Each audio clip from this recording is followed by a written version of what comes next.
Shnor Hakalutun é a forma de se dizer obrigado. Barev, olá. Eu não sei onde eu estou, meio não turístico, digamos assim. Viajar pelo Cáucaso é muito complicado, então fica tudo meio... Há inclusive especulações que isso foi feito para favorecer a companhia aérea do Azerbaijão. E eles pegaram meu passaporte e iam ver minha outra mochila. Tinha alguma coisa suspeita ali. E pensei, nossa, mas aqui eu só tenho livros. Tô aqui na Armênia agora.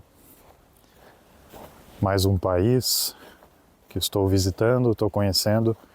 Mas na verdade esse vídeo aqui eu gostaria de conversar um pouco com vocês. Não sei onde eu estou, mas é um lugar meio meio não turístico, digamos assim. Isso aqui é um lago congelado. Não sei se ele está congelado ou só coberto por neve. Mas acho que está congelado. Alguém jogou uma latinha ali, ó. E ali ela ficou.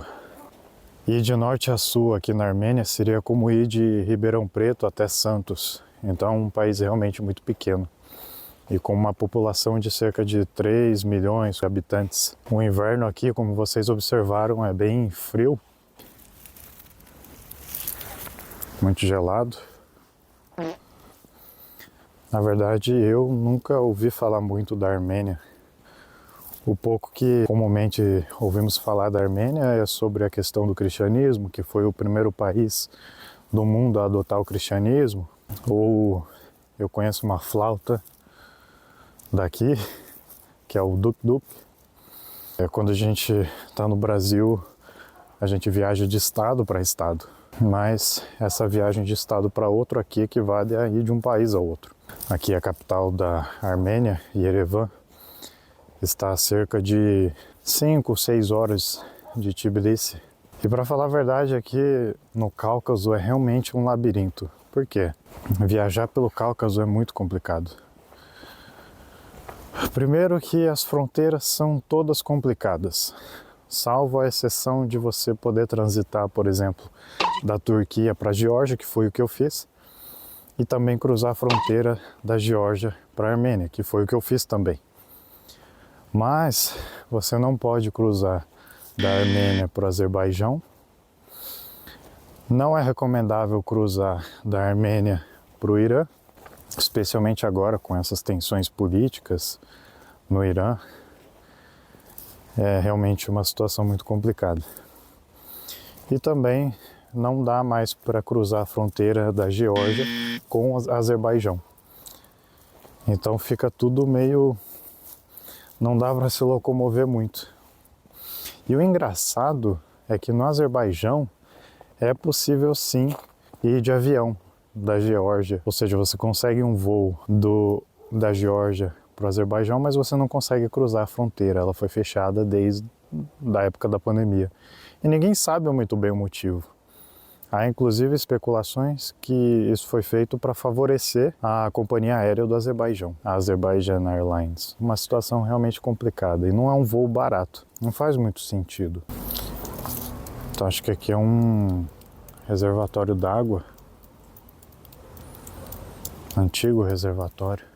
Olha o tamanho dessa corrente. Uma vibe meio soviética mesmo.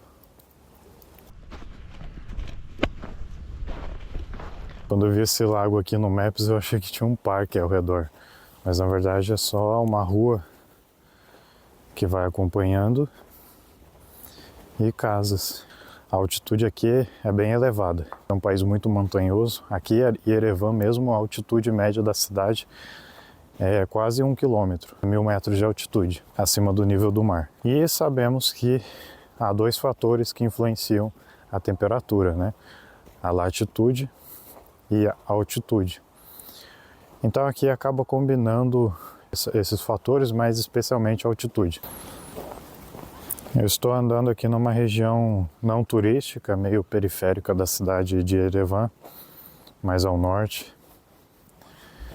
Os lugares turísticos realmente são interessantes, mas é legal sentir a vibe mais local.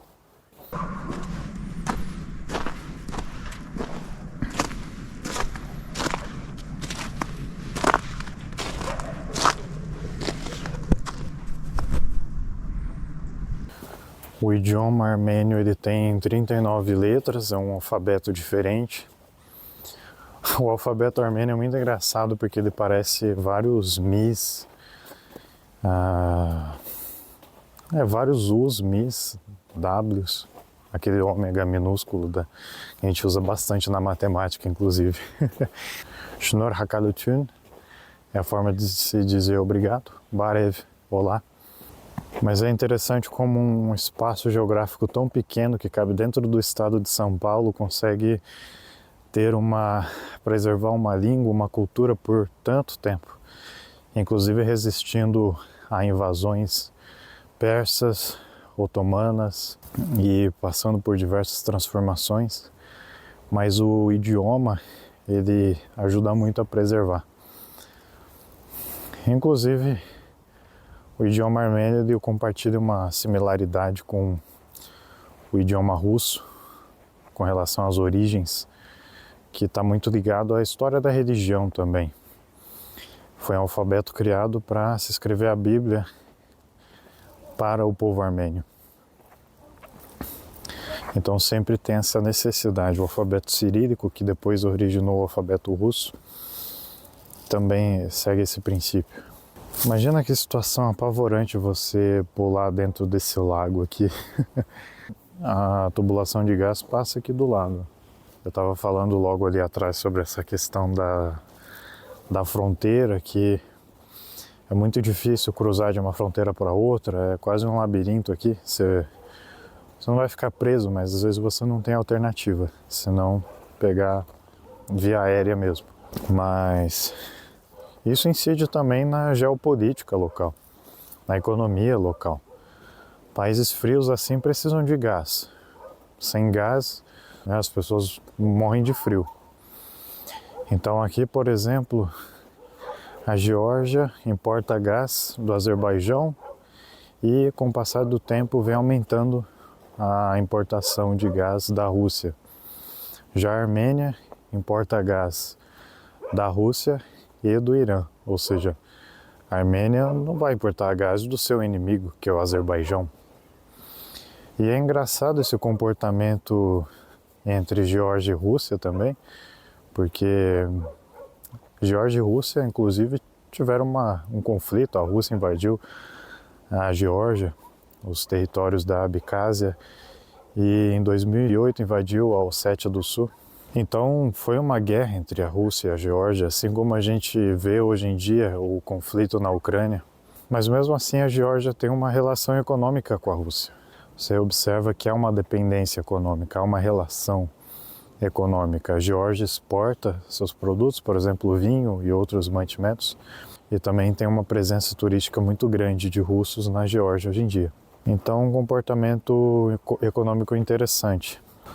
Algo interessante e um pouco engraçado que me aconteceu na fronteira, quando o guarda armênio viu meu passaporte, viu que eu era brasileiro, perguntou se eu havia visitado Nagorno-Karabakh, que foram essas regiões invadidas pelo Azerbaijão, ou se eu já... Ele nem perguntou isso, na verdade ele perguntou se eu fui ao Azerbaijão.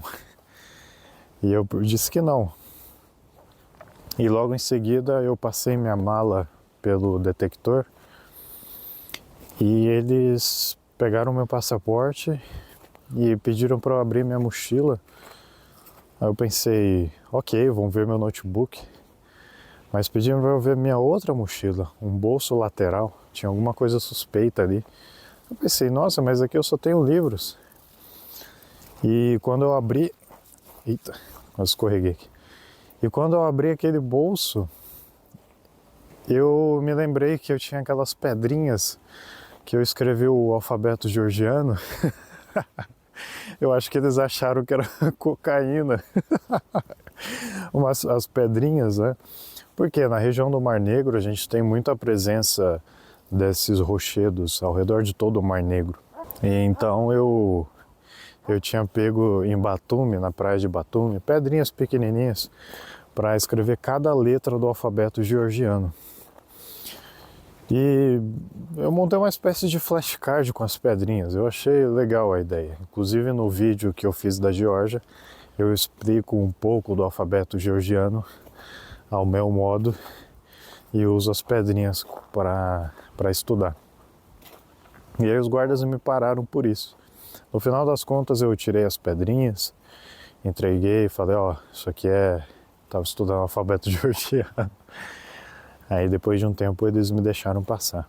Aqui também tem aqui a Armênia ela não tem muita relação com a Turquia, tanto porque a Turquia hoje ocupa grande parte do antigo território armênio, que era chamado a Grande Armênia.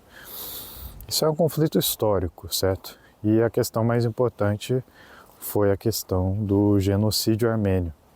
Foi durante a época do Império Otomano. Então eu nem faço questão de usar aquela touca que eu tenho da Turquia aqui, inclusive uma questão de respeito.